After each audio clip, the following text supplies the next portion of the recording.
So I'm standing in my hallway Thursday night at 6:47 p.m. holding this chocolate ganache cake I spent 3 hours making after work, and I can hear Maxwell and his buddies absolutely losing it in the living room, like howling drunk laughter. I'd left my office early, picked up our daughter Nora from daycare, dropped her at my parents' house, grabbed all the party supplies from Target, and busted my ass to get home before he did to set up his surprise 30th birthday party. Except he beat me home. And I walk in to find 5 grown men sprawled across my sectional with beer cans everywhere, watching something on our TV that has them cackling like hyenas. Our wedding video. They're watching our wedding video from 3 years ago. I'm frozen in the doorway with this cake, and Anthony points at the screen going, look, here it comes. And Maxwell goes, oh man, watch this. And I see myself on screen in my wedding dress talking to my aunt by the dessert table. The camera pans and there's Maxwell near the bar with Lisa. My best friend since high school, Lisa. My maid of honor, Lisa. And even in the video, you can see him lean in and kiss her. Like actually kiss her. Not a peck. His hand is on her waist and everything. I never saw this happen at my own wedding because I was busy with 200 other guests, but there it is on video, clear as day. And Maxwell goes to his friends, remember when I kissed Lisa during the reception? She could not resist me that night. And his friend Simon is dying laughing, going, your wife never suspected a thing, she was too busy with guests. And Maxwell just shrugs and says she's so naive. I'm still standing there, cake in my hands, decorations in my car. My phone is in my back pocket and I pull it out so carefully and start recording, because what the actual hell is happening right now? Then Maxwell takes another sip of his beer and says, been secretly meeting her for 2 years now. His boys are high-fiving him. Anthony goes, 2 years, man, that's impressive. And Maxwell goes, honestly, I only stay because her dad pays our mortgage and she does everything around the house like a maid anyway, so why would I leave? They all clinked their beers together. Clinked them. Like it was something to celebrate. I recorded a solid 2 minutes of this before my hands started shaking too much. They were ranking Lisa versus me, discussing how Lisa is more fun and doesn't nag about cleaning the garage or spending money, how I'm basically a live-in house manager who happens to share his bed sometimes. Maxwell said those exact words. Live-in house manager. I backed out of the hallway so quietly, put the cake on the kitchen counter, walked outside, sat in my car in my own driveway for like 20 minutes just breathing, because I needed to not go back in there and commit a felony. My dad has been paying our mortgage for 2 years since Maxwell's startup failed and he couldn't find work for 8 months. My dad who writes the check every single month because Maxwell promised he was getting back on his feet and just needed time. My dad who thinks Maxwell is a good husband because Maxwell plays the part so well at family dinners. I've been working full-time, doing everything at home, taking care of Nora who just turned 4, meal planning, all the invisible labor, and apparently also being the punchline of jokes with his disgusting friends while he sleep with my best friend. 2 years. 2 years he's been meeting up with Lisa. I did the math sitting in that car. That means it started when I was pregnant. When I had hyperemesis gravidarum and couldn't keep food down for months, and Maxwell would say he was going to the gym or meeting his buddy Francis for drinks. When I was so sick, I couldn't get off the couch and he'd come home at 10 p.m. smelling like perfume, and I actually believed him when he said Francis's girlfriend wore too much perfume, and it got on him when she hugged him goodbye. I called my sister Alicia from the car. Didn't even say hello, just started ranting, and she goes, what? And I'm like, yeah, so I just found out Maxwell has been cheating with Lisa for 2 years by walking in on him watching our wedding video with his friends and bragging about it. Alicia goes, I'm coming over right now, and I'm like, no, because he doesn't know I know yet, and I need to figure this out. She convinced me to send her the video recording first. Smart. I sent it to her phone and then texted it to myself from 3 different numbers just to be absolutely sure I had backups everywhere. Then I went back inside. They were still watching the wedding video.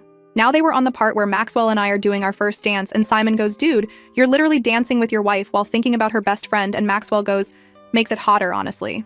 I walked right past the living room into our bedroom, closed the door, opened his side of the closet, started pulling clothes off hangers and shoving them into garbage bags, the big black hefty ones, grabbed his shoes, his workout stuff, all his stupid graphic tees he thinks are vintage but just make him look like he shops at a middle school.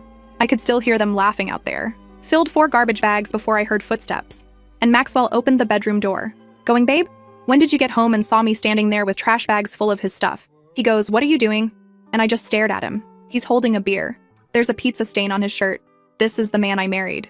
The man I've been supporting financially and emotionally while he screws around with my best friend and makes fun of me to his boys. I said I came home to surprise you for your birthday. Had your favorite cake and decorations in my car. Instead, I got to hear you tell your friends how you've been meeting Lisa behind my back for 2 years and only stay with me because my dad pays your bills. His face went white, like vampire white. He actually stumbled back a step and goes, babe, wait, I can explain that wasn't, and I'm like, do not call me babe ever again, I have the whole thing on video. That's when he switched tactics. Started saying it was just guy talk, locker room stuff. He was exaggerating to sound cool in front of his friends. I said, so you weren't kissing Lisa at our wedding reception. He goes, that was nothing, just a drunk mistake 3 years ago, that's it. So I pulled out my phone and played the video back. Him saying he's been meeting her for 2 years, him saying I'm naive, him saying my dad pays our mortgage like it's a punchline. He tried to grab my phone and I yanked it back so hard I almost dropped it.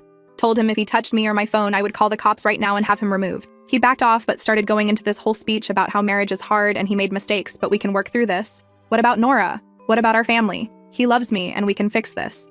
I asked him point blank how many times he's been with Lisa in the past 2 years. He wouldn't answer, just kept saying it doesn't matter and we should focus on moving forward. I asked where they meet up. He said that's not important. I asked if it was happening in our house when I was at work and he goes, no, never here. I would never disrespect you like that. Like that's where he draws the line on disrespect. His friends were still in the living room. I could hear them being suspiciously quiet now, which means they definitely heard us fighting. Maxwell kept trying to touch my arm and I kept stepping away and finally he goes, can we at least talk about this privately without everyone here? And I said, your friends can leave, but you're not staying in this house tonight. He actually laughed, said this is my house too and I can't just kick him out. I reminded him, my dad pays the mortgage, which means my dad is on the lease, and I'm calling him right now to let him know his son-in-law has been committing fraud by accepting mortgage money under false pretenses while cheating on his daughter. That shut him up real fast. I walked past him back to the living room where Anthony and Simon and the other guys were suddenly very interested in their phones. Told them all to get out of my house. They scattered like roaches. Just grabbed their stuff and ran. Anthony tried to say something to Maxwell on his way out, and I snapped at him to save it. Once they were gone, Maxwell started up again with the whole, we need to talk about this rationally speech, and I cut him off. Said he has 2 options. Option 1 is he packs a bag and leaves tonight and we handle this through lawyers. Option 2 is I call my dad right now, call Lisa's fiancé Beau right now.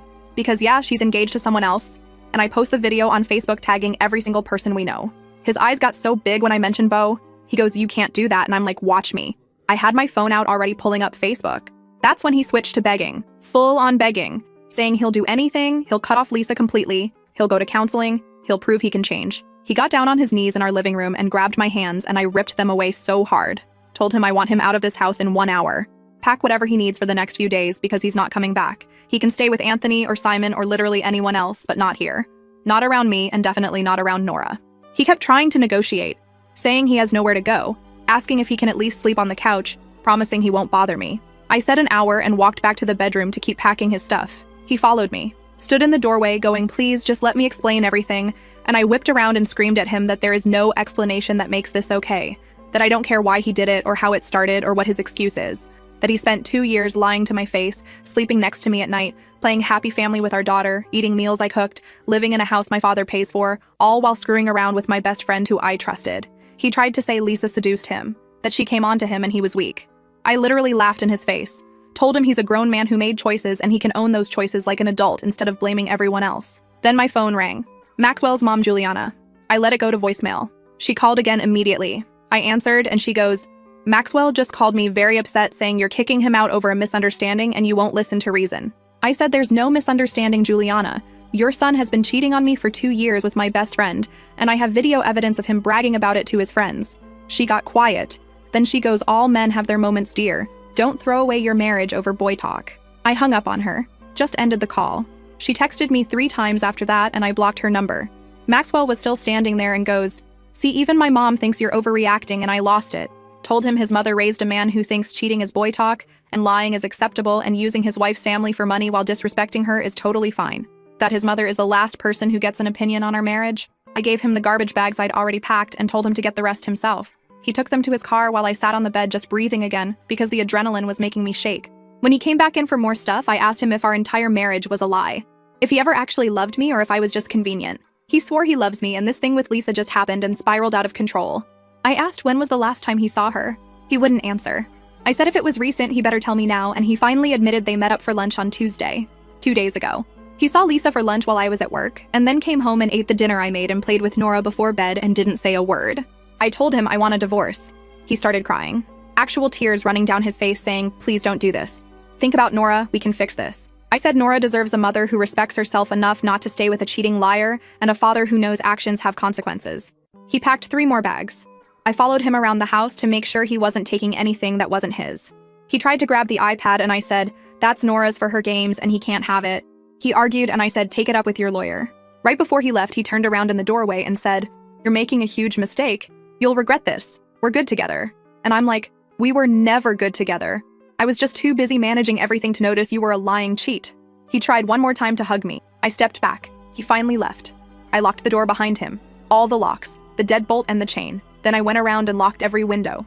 Checked twice. Then I sat on the floor in my kitchen and just sat there staring at that stupid chocolate cake I made for his birthday. 3 hours of baking and decorating with those little fondant toppers he likes. I grabbed a fork and ate cake straight from the platter on my kitchen floor at 9:30 p.m. on a Thursday night. My phone has been blowing up. Maxwell calling and texting. His mom texting. His brother Anthony texting saying I'm being too harsh. My sister calling to check on me. My dad calling after Alicia told him what happened. I haven't called Beau yet. Lisa's fiancé. I know I should. I know he deserves to know. But I also can't deal with one more thing tonight. I finally texted Alicia and told her to pick Nora up from our parents tomorrow morning and take her to preschool like normal. I don't want Nora seeing me like this. My parents can keep her through the weekend while I figure out next steps. Shout out to whoever reading this thinking, why didn't you just throw the cake at him?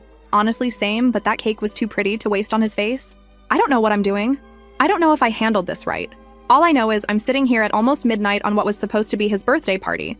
And instead, I'm Googling divorce lawyers and eating cake alone and trying to figure out how the hell I tell my 4-year-old daughter that daddy isn't going to live here anymore. Update 1 coming because Maxwell showed up at 7 a.m. and it got so much worse. First update. I barely slept Thursday night. Kept checking my phone every 20 minutes because Maxwell was texting me nonstop. Stuff like, we need to talk, please don't do this, and I love you, and this is fixable. And then around 2 a.m. he switched to, I deserve a chance to explain myself properly. I didn't respond to any of it. Just lay there in bed staring at the ceiling in my house that my dad pays for, while this man who's been using me thinks he deserves anything. Around 6 a.m. I finally dozed off, and then at 7:15 a.m. I hear banging on my front door. Aggressive banging. I grabbed my phone and went to the living room, and there's Maxwell outside in the same clothes from yesterday, absolutely pounding on the door yelling, "Open up, we need to talk." My neighbor Lillian across the street was getting her newspaper and just staring. Another neighbor was walking his dog and stopped to watch. Maxwell sees me through the window and starts yelling louder about how I can't just shut him out and we're married and he has rights. I opened the door but kept the chain lock on and told him he needs to leave right now or I'm calling the police. He's like, I just want to talk like adults, and I'm like, adults don't cheat on their wives for 2 years and then show up screaming on their doorstep at 7 a.m. when the whole neighborhood can hear. He tried to shove his foot in the door gap. Shove his foot. I slammed it on his foot and he yelped and jumped back, and I'm yelling at him that he does not get to intimidate me, and if he doesn't leave in 60 seconds, I'm calling 911. Lillian across the street actually pulled out her phone at that point, like she was ready to call too, and Maxwell saw her and got back in his car, but rolled down the window yelling about how I'm being unreasonable and destroying our family. I went back inside shaking, not from fear, from rage. The audacity of this man to show up making a scene after everything he did. I called my dad, told him what happened. My dad, who is the calmest person alive, was fuming. He said he's coming over right now and we're changing the locks today and Maxwell is not getting a key. Then he said he's also calling the mortgage company to make sure Maxwell's name gets taken off everything since he's been paying it. My dad showed up an hour later with my mom and Alicia. My mom brought breakfast sandwiches from this deli we love. And I actually started crying when I saw her because I'd been holding it together all morning, but seeing my mom just broke me. We sat in my kitchen and I showed them the full video. My mom watched the whole thing with her hand over her mouth, and when it ended, she said that boy is not welcome in this family anymore. My dad was so mad his hands were shaking. He kept saying I trusted him, I helped him, I paid for his life while he disrespected my daughter. Alicia wanted to drive to wherever Maxwell was staying and slash his tires. My mom had to talk her down. Then my phone rang. Lisa. Lisa was calling me. Everyone went silent. I just stared at the screen and Alicia goes, "Do not answer that." And I'm like, "Oh, I'm answering," and I put it on speaker. Lisa goes, "Hey, I know this is awkward, but can we meet somewhere to talk?" And I said, "Talk about what exactly?" Lisa. She got all quiet and then goes, "Maxwell called me last night crying saying you kicked him out and I just want to explain my side." I laughed. Like actually laughed out loud. Told her there is no side that makes sleeping with your best friend's husband okay. She started with this whole speech about how it just happened and neither of them meant for it to go this far, and they tried to stop so many times, but there's real feelings involved. Real feelings. She said real feelings like that makes it better. I asked her how she could sit at my kitchen table every weekend for brunch and hold my daughter and ask me about my marriage while actively destroying it. She goes, "It's not that simple. And things between me and Beau haven't been great, and Maxwell understood me in a way Beau doesn't." My mom grabbed the phone from me at that point and went off. Told Lisa she's a disgrace and a terrible friend, and she better never contact me again or come near this family. Lisa tried to say something, and my mom hung up on her. We were all just sitting there stunned, and then Alicia goes, "So are we telling Beau?" And I'm like, "Yes, absolutely, he deserves to know." But here's the thing. I don't have Beau's number. Lisa and I were friends, but I only ever saw Beau at group things, and I don't follow him on social media because we're not close like that. Alicia found him on Instagram though, and his profile is public, so she sent him a DM from her account saying this is about Lisa and Maxwell. Please call me, it's urgent. He called her back in like 10 minutes. Alicia answered and explained who she was, and then passed the phone to me, and I had to tell this man I barely know that his fiancée has been cheating on him with my husband for 2 years. The silence on the other end was so long. Then he goes, "Are you sure?" And I said I have video of Maxwell bragging about it to his friends. He asked if I could send it to him. I did through Alicia's Instagram DM. Bo called back 5 minutes later and he was crying, like really crying. Said he and Lisa are supposed to get married in 4 months and he just put a down payment on their venue last week. He kept asking if I knew how long and where they'd meet up and all these details I don't have answers to. I told him I'm so sorry and I only just found out myself, and he goes, "This is not your fault. Thank you for telling me." Then he hung up. My mom made us all sit down and eat the breakfast sandwiches even though nobody was hungry. She's like, "You need food in your system because today is going to be a long day." And she was right. Around 11 a.m., the locksmith showed up and changed all the locks. While he was working, Maxwell's mom, Juliana, showed up. Just showed up at my house unannounced. My dad answered the door and told her she needs to leave, and she pushed past him into my entryway going, "I need to speak with my daughter-in-law." I came out of the kitchen and she's standing there with her purse clutched to her chest, looking all proper and concerned, and she goes, "Sweetheart, I know you're hurt, but you're not thinking clearly." She said Maxwell made a mistake, but he's a good man and a good father, and I need to forgive him for Nora's sake. I told her Maxwell spent 2 years lying to everyone, including his own daughter, while sleeping with my best friend and using my father's money. That's not a mistake. That's a choice he made over and over again. She goes, "Marriage is about forgiveness and working through hard times. Every couple has rough patches." I asked her if she'd stay with her husband if he cheated on her for 2 years, and she got all huffy saying that's different and not the point. My mom came out then and told Juliana she needs to leave my house immediately. They actually got into it right there in my entryway. Juliana saying my mom raised me to give up too easily on my marriage, and my mom saying she raised me to have self-respect and not tolerate being treated like garbage. The locksmith was just standing there with his drill looking uncomfortable as hell. My dad finally got between them and physically escorted Juliana to the door. She turned around and said, "You're going to regret this when Nora grows up without her father," and I lost it. Screamed at her that Maxwell can be a father to Nora without living here and lying to me, and that maybe if she'd raised him better, he'd know how to be a decent human being. She left. My dad locked the new lock behind her. I spent the rest of Friday morning calling divorce lawyers. Found one who can meet with me Monday morning. My dad's paying for it because I cannot afford a divorce lawyer on my salary right now, and Maxwell sure as hell isn't going to pay for his own divorce. Around 2 p.m. I had to go pick up Nora from my parents' house where Alicia had dropped her after preschool. I was dreading it because how do you tell your 4-year-old that everything is changing? But Nora was in a good mood playing with her toys, and she asked where Daddy was, and I just said Daddy is staying somewhere else for a little while. She asked why, and I said Mommy and Daddy need some space right now, but we both love her so much. She seemed okay with that and went back to playing. Kids are resilient, but also I know this is going to get harder. Brought her home and made her favorite pasta for dinner, and we watched Encanto for the millionth time. She fell asleep on the couch next to me, and I just sat there looking at her little face thinking about how I'm doing this for her too. So she grows up seeing that her mom doesn't accept being treated badly. So she learns what she should and shouldn't tolerate in relationships. My phone would not stop. Maxwell texting asking to see Nora. His mom texting saying I'm being cruel. Anthony texting saying Maxwell is really struggling and maybe I should hear him out. I responded to exactly one text, and it was to Anthony. Told him his friend Maxwell bragged to him and everyone else about cheating on me so he can deal with the consequences, and if Anthony has a problem with that, he can go struggle right alongside him. Then Saturday morning, I wake up to 17 text messages from Maxwell. Walls of text about how sorry he is and how he'll do anything, and how I'm the love of his life and Lisa meant nothing compared to me. I finally responded. Told him he can communicate through my lawyer from now on, and any contact needs to be about Nora only. He immediately called me and I didn't answer. He called 6 more times. I blocked his number. He started calling from different numbers. Random numbers I didn't recognize. I'd answer thinking it was the lawyer's office or something important, and it would be Maxwell begging me to talk to him. I blocked 4 different numbers on Saturday alone. Then Saturday evening, Alicia texted me a screenshot. Lisa posted on Facebook. A long post about how she's going through a difficult time and asking for privacy, and saying that people make mistakes and real friends stand by you through everything. The comments, though? People were confused asking what happened, and a few mutual friends were commenting supportive things. Then Bo commented.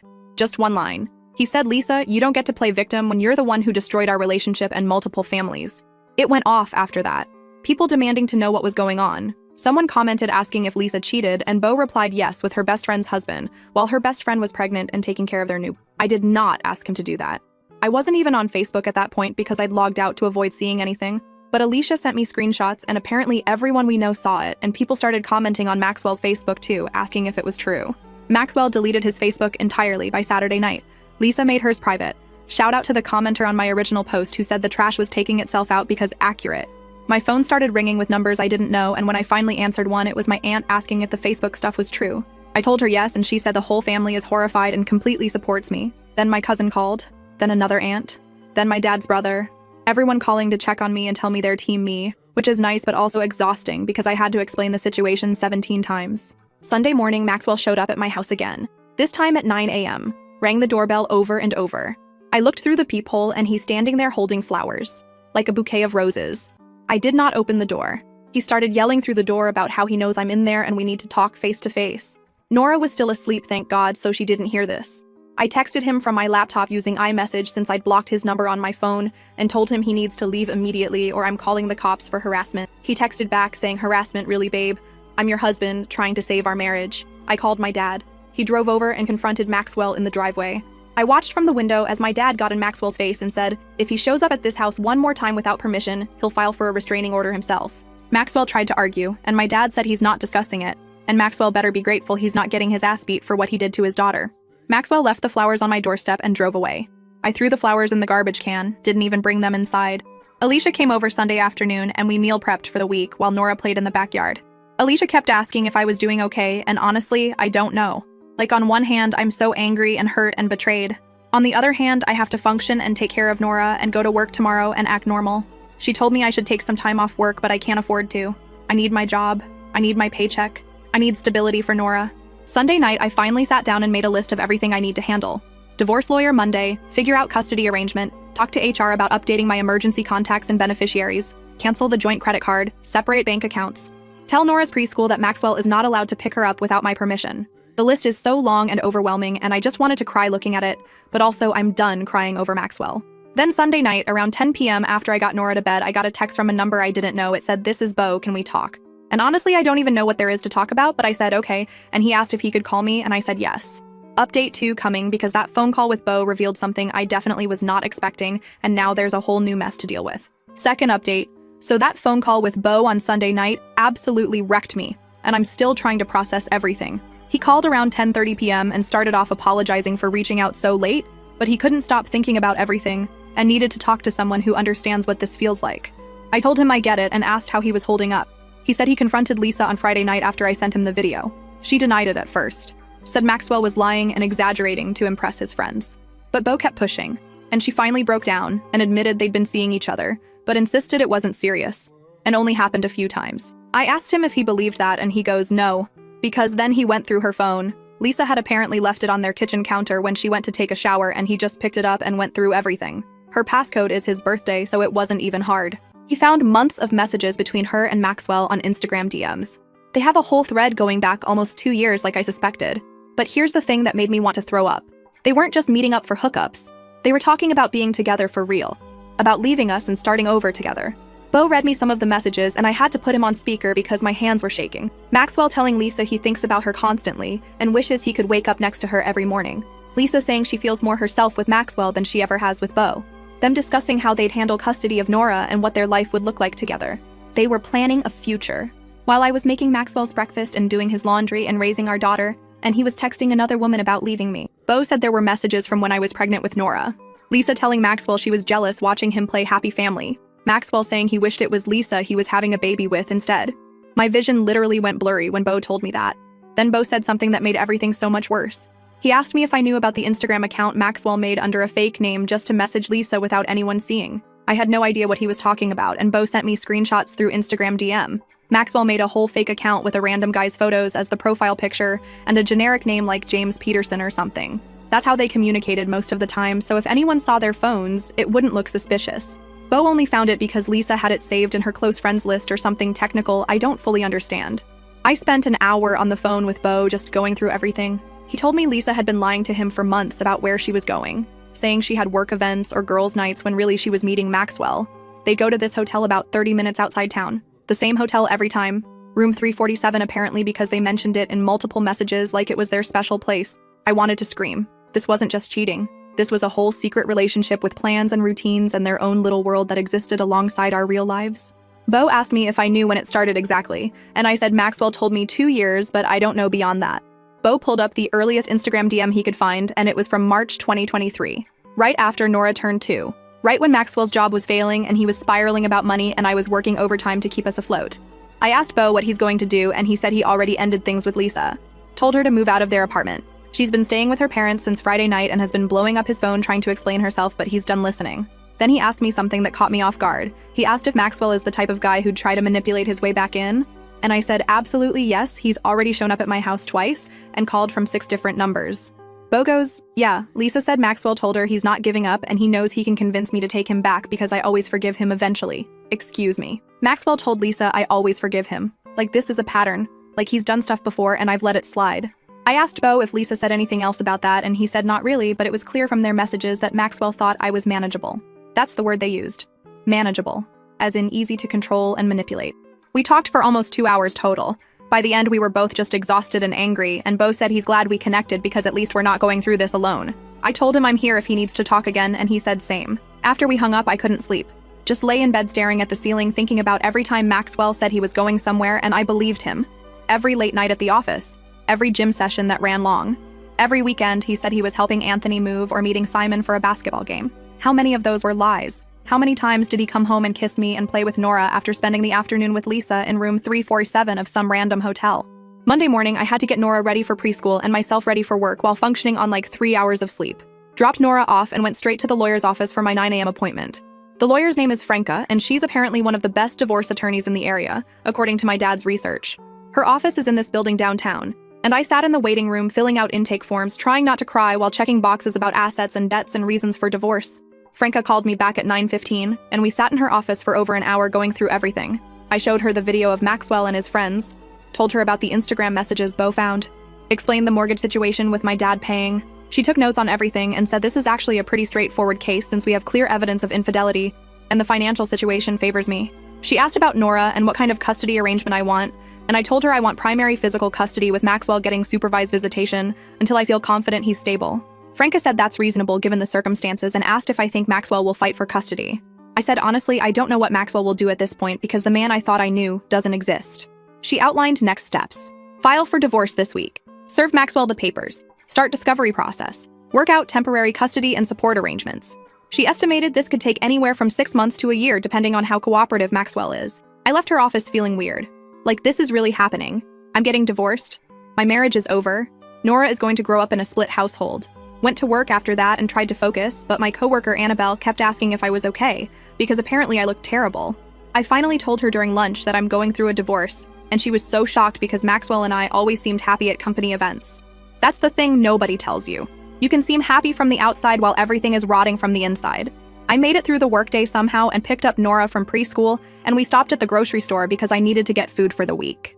We're walking through the produce section and I look up and Lisa is there. Just standing by the apples like it's a normal Monday afternoon. She saw me at the exact same time. We both froze. Nora was sitting in the cart playing with her stuffed bunny, completely oblivious to the tension. Lisa opened her mouth like she was going to say something, and I just turned my cart around and walked the other direction. She followed me. Actually followed me through the grocery store, going, "Wait please, I just want to talk for 5 minutes." I kept walking, got to the cereal aisle, and she caught up and stepped in front of my cart and said, "Please, I know you hate me, but I need you to understand it wasn't supposed to happen like this."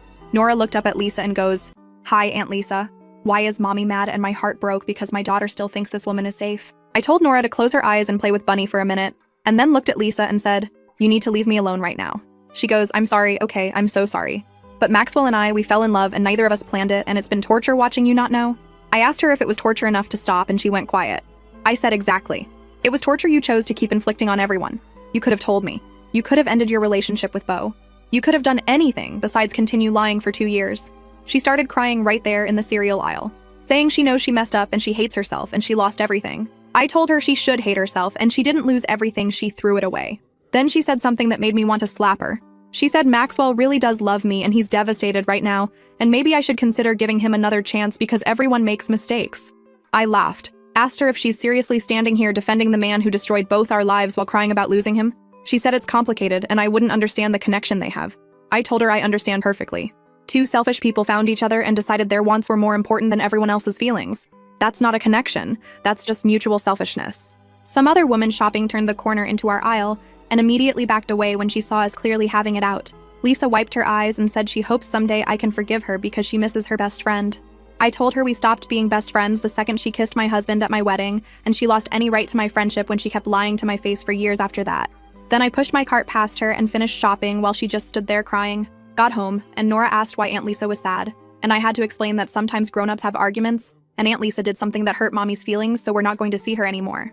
Nora seemed okay with that answer, but I know she's going to ask more questions eventually. Tuesday, I went back to work and everything felt surreal. Like I'm just going through motions, answering emails, filing paperwork, talking to clients. Meanwhile, my entire life is imploding. Maxwell texted me from another new number Tuesday afternoon. Said we need to discuss custody of Nora, and can we please meet somewhere neutral to talk? I responded and told him to have his lawyer contact mine. He said he doesn't have a lawyer yet and can't afford one, and I said that sounds like a him problem. He called immediately from that number and I answered, and he launched into this speech about how I'm being vindictive and using Nora as a weapon and he has rights as her father. I told him he should have thought about his rights before he cheated. He said I'm not being fair and I'm punishing him too harshly. Too harshly. Like there's an appropriate punishment level for 2 years of infidelity that I'm somehow exceeding. I asked him point blank if he and Lisa were planning to leave us and be together. He got quiet and then said, "Where did you hear that?" And I told him Bo went through Lisa's phone and found everything. All the Instagram messages, all their plans, all their discussions about leaving us. Maxwell tried to say those conversations weren't serious and they were just venting or fantasizing. I asked him if he really thinks I'm stupid enough to believe that. He said I'm twisting everything to make him look worse than he is.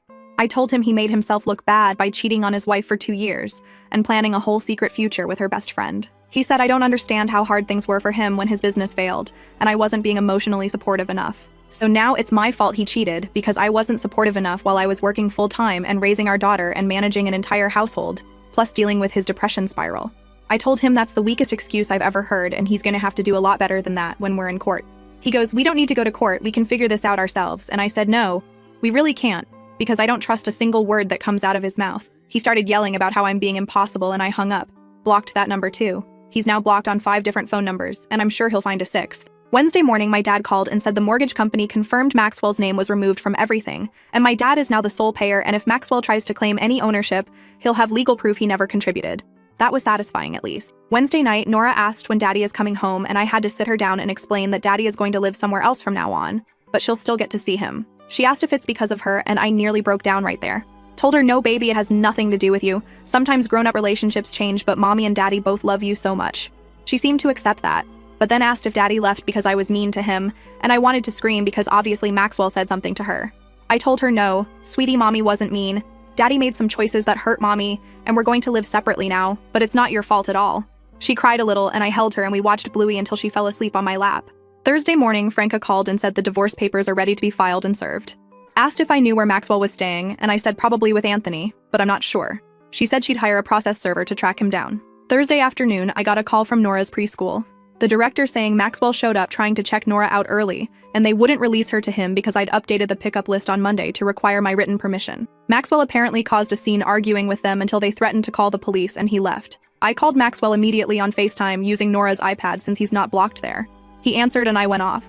Told him he does not get to show up at Nora's school causing problems and scaring the staff. He said he has a right to see his daughter and I'm keeping her from him. I told him he can see Nora when we have a legal custody arrangement through the court, and until then he needs to back off. He said I'm being unreasonable and vindictive and trying to turn Nora against him. I said the only person turning Nora against anyone is him by showing up at her school and getting escorted out. He tried to argue more and I ended the call.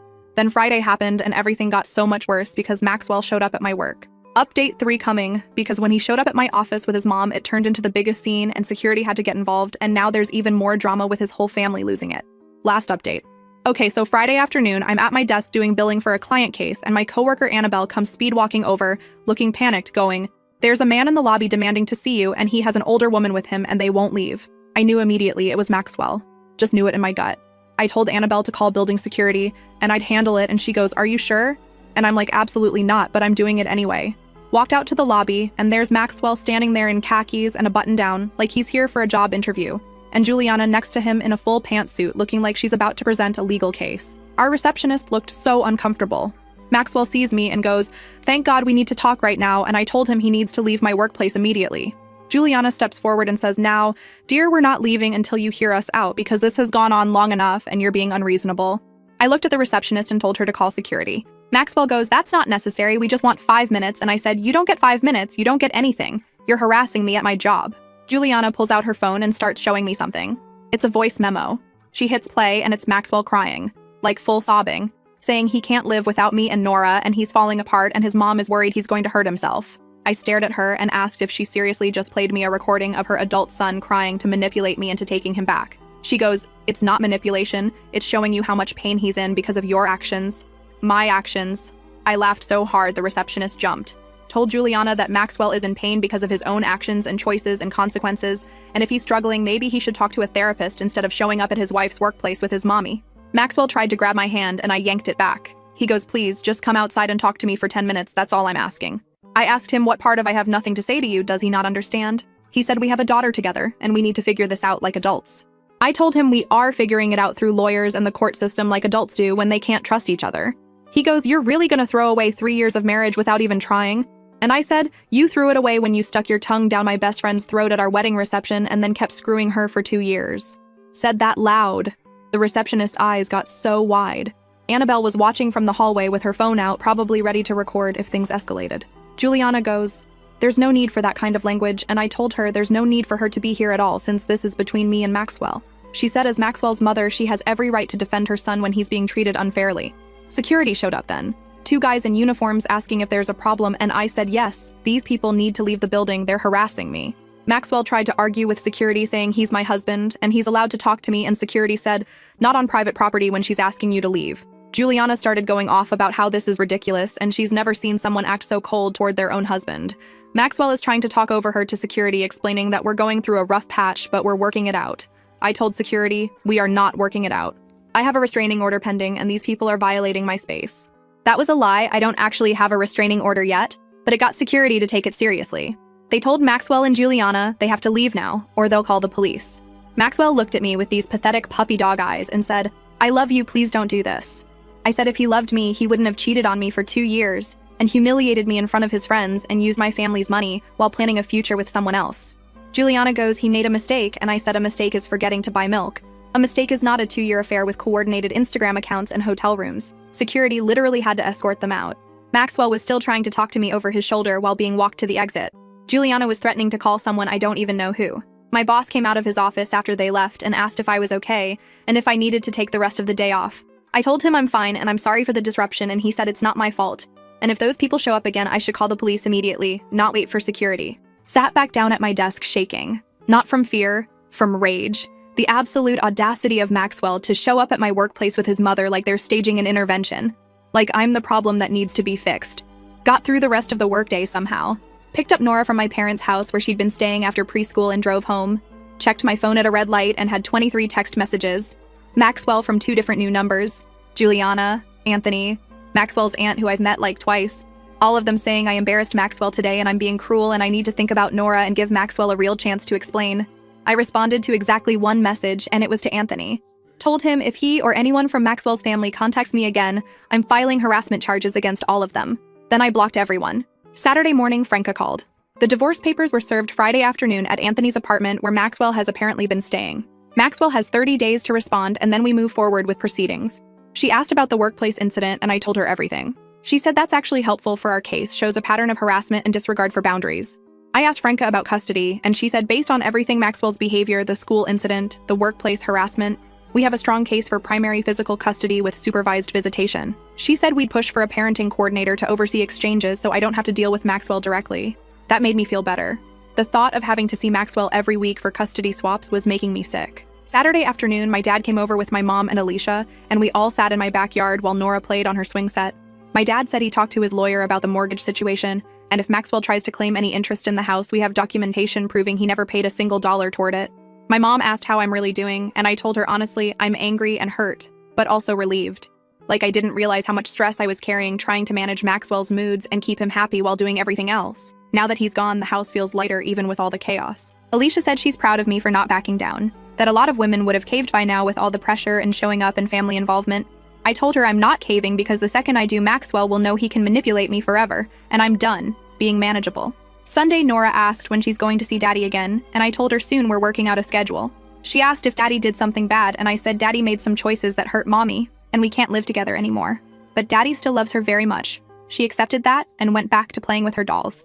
Monday morning, Franca called with an update. Maxwell hired a lawyer finally. Some guy who apparently isn't great, but was cheap and willing to take payments. His lawyer already reached out asking if we'd be willing to do mediation instead of going to court, and Franca asked what I wanted to do. I thought about it and told her I want to go to court. I want a judge to see the evidence and make decisions because I don't trust Maxwell to honor any agreement we make privately. Franca said that's probably smart given everything. Tuesday evening, I was giving Nora a bath when my phone rang from a number I didn't recognize. Usually I don't answer those anymore, but something made me pick up and it was Beau. He asked if I had time to talk and I said sure, give me a few minutes. Got Nora out of the bath and settled with a show and called him back. He said Lisa moved out of her parents' house and into an apartment downtown and she's been trying to contact him constantly. He's blocked her everywhere, but she keeps finding ways to reach out through mutual friends. I asked how he's holding up and he said some days are okay and some days he's so angry he can barely function. I told him I get that completely. He said the wedding venue won't refund their deposit because the cancellation was within 4 months and he's out $5,000 because Lisa couldn't keep her legs closed. We talked for almost an hour just venting about everything. At one point, Beau said, you know what's crazy is they probably still think they're going to end up together. That once the dust settles, we'll both move on and they can just start their relationship openly. I said over my dead body, will I ever be okay with Maxwell and Lisa being together? Beau said same, he'll never accept them as a couple. I told him Maxwell can do whatever he wants once we're divorced. But if he thinks I'm going to co-parent nicely with him and his mistress, he's delusional. Wednesday morning, I had to go into Nora's preschool for a parent conference about her behavior. Her teacher said Nora has been acting out lately, getting upset easily and refusing to share with other kids. I explained that we're going through a separation and things are chaotic at home, and the teacher was understanding but said we might want to consider some play therapy for Nora to process her feeling. Thursday, I got a call from Franca saying Maxwell's lawyer filed a motion for temporary custody pending the divorce. Maxwell is asking for 50-50 physical custody and for me to pay him child support since I make more money. I laughed. Actually laughed on the phone with my lawyer. Asked her if he's serious and she said, unfortunately, yes. She said we'll fight it. And with the documentation we have about his behavior, there's no way a judge grants that. But it shows Maxwell's mindset right now. He really thinks he can cheat on me for 2 years, humiliate me, use my family's money, harass me at work and at Nora's school, and then demand 50-50 custody and money from me. The delusion. Friday morning, 3 weeks after this nightmare started, I dropped Nora off at my parents' house and met Franca at the courthouse for our first hearing. It was just a temporary orders hearing to establish custody and support until the divorce is final. Maxwell was there with his lawyer looking miserable. We had to sit on opposite sides of the courtroom and he kept trying to make eye contact with me, and I just stared straight ahead. His mom was in the back row glaring at me the entire time. The judge reviewed both our motions and asked Maxwell's lawyer why his client thinks he deserves 50-50 custody when he has an unstable living situation, no fixed income, and a documented history of showing up at the child's school without permission. Maxwell's lawyer tried to argue that Maxwell is a devoted father who's being kept from his daughter by a vindictive spouse. Franca stood up and calmly presented the video evidence.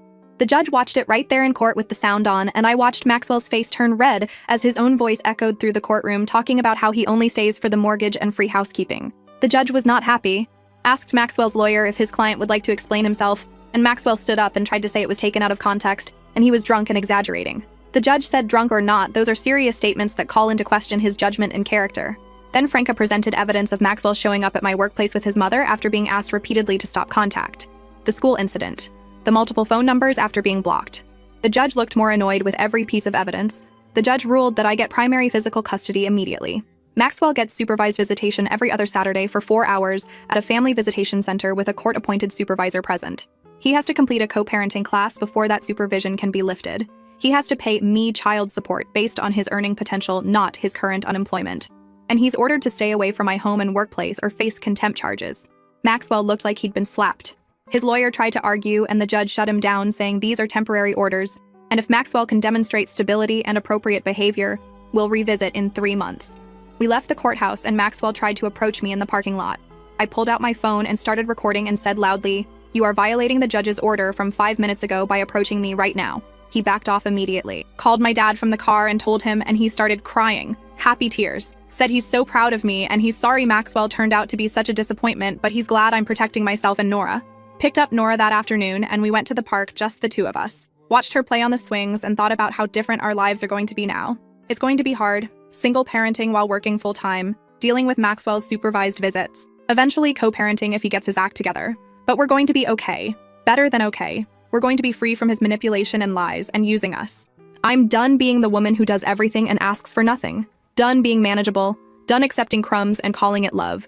To everyone who commented saying I deserve better, thank you. You were right. To everyone who said Maxwell will try to manipulate his way back in, you were also right, but at least I was ready for it. To the person who said the trash took itself out, literally the most accurate thing ever said. I'm 32 years old with a 4-year-old daughter and a divorce in progress, and you know what? I've never felt more powerful in my entire life. Because I chose me.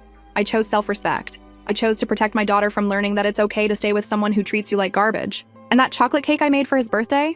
I ate the whole thing over the course of that first weekend, and it was delicious.